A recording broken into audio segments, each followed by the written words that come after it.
Kasi yung iri niya Ah. ay... Ayan, huwag sa leg. Dito. Isa lang na. Tatayo ka. Ha? Tatayo. O sige, baka si tatay lang hinihintay mo. Ah. Ipuin mo yung tiyan niya tayo.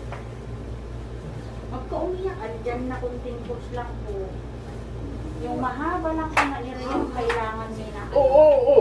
Ano ba yan? Hindi po. Ano yan? Bumubuka siya. Ano gagawin ko? Kaya mo yan na? Ay, nga na ako naman. Ay, ano?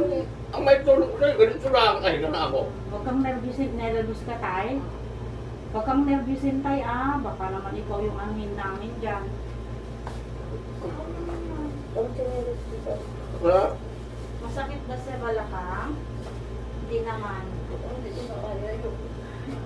Ba, ano gagawin mo? Ano daw niya? Bumili ba si ano ng pagkain? Ano mo na? Sige na.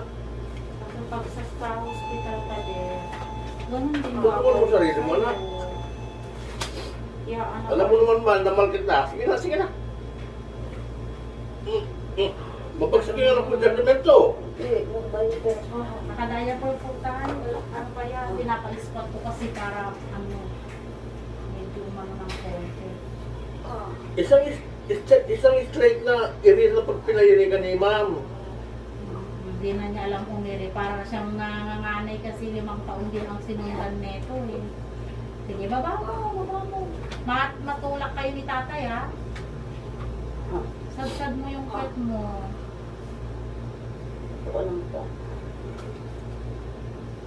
Kaya mo niya, ilang taon na po kayo tayo? Doble sa age po. 66 na. Kaya mo yan. Kamanghinaan ng loob, alam mo ba? Yung mga ibang ano dyan, Diyos ko. Sige na. Tulungan ka na rin ni ma'am mo. Sige na. Kamanghinaan. Pag walang sakit po kang umiri. Ay, ano ba yan?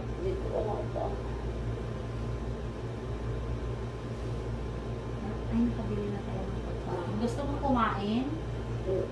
Ayaw lang. Kahit kunti lang. Para may laman yung sikmura mo.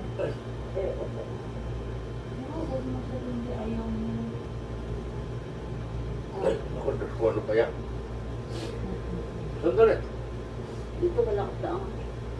Nawag ko Huwag sinati mo si tatay. Para hindi siya mahirapan.